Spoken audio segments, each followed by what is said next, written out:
Baik saudara, saat ini menjelang usia yang ke-449 Kota Ambon, saya sedang berada di Lapangan Merdeka dan untuk itu kita akan mendengarkan harapan dari beberapa masyarakat. Langsung saja kita tanyakan kepada masyarakat yang ada. Halo, permisi kakak. Oh iya, misi bagaimana? Jadi kak, menjelang ulang tahun Kota Ambon yang ke-449, bagaimana harapan kakak untuk Kota Ambon ke depannya? Ya, harapan beta sih paling untuk Kota Ambon yang terutama bagi UMKM-UMKM yang sekarang ada di But ini biar semakin lebih maju dan untuk anak muda juga tidak menutup kemungkinan juga untuk anak muda ya biar bisa lebih berkarya lagi selain cuma dalam hal seni, dalam makanan juga bisa.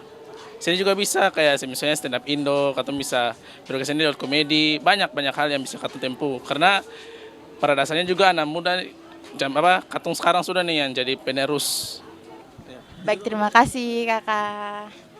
Oke pemirsa, demikian pandangan dari salah satu anak muda yang juga masyarakat dan juga salah satu pelaku usaha di Kota Ambon. Kita akan tanyakan pada masyarakat yang lainnya.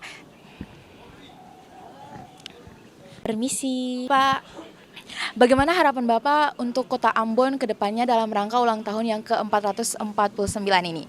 Ya, otomatis harapannya untuk Kota Ambon akan menjadi lebih baik ya, menjadi kota yang lebih maju dan menjadi kota yang dapat menjadi yang terbaik di Indonesia Timur salah satunya ya. Dan itu harapan besar dari setiap warga masyarakat termasuk saya sendiri. Baik, terima kasih banyak Pak. Oke pemirsa, kita akan beralih ke narasumber yang lainnya tentang harapan dan juga pandangan mereka di ulang tahun Kota Ambon yang ke-449. Permisi Pak, oke bagaimana harapan Bapak terkait dengan ulang tahun Kota Ambon yang ke-449 ini? Untuk Kota Ambon sebenarnya kalau harapan sih ingin supaya Ambon semakin inklusif dan banyak sekali orang-orang yang disabilitas maupun kusta itu bisa mengakses tempat di Kota Ambon dan lebih ramah terhadap anak dan perempuan gitu, kira begitu. Baik, terima kasih Pak. Permisi. Oke pemirsa, kita akan beralih ke narasumber berikutnya.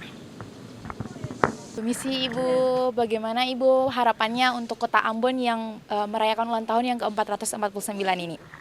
Harapan saya supaya kota lebih maju lagi. Pemerintah harus lihat segala-galanya. Tuh, nomor satu kita pedagang. Anak-anak kita sekolah, cucu-cucu kita sekolah dari hasil dagang. Tanpa dagang, untuk makan, hidup semua tanpa dagang kita tidak ada punya apa-apa. Itu yang saya harapkan. Baik, terima kasih Ibu. Oke saudara, demikian harapan dari salah satu ibu di Lapangan Merdeka Kota Ambon dan juga beberapa masyarakat di Kota Ambon.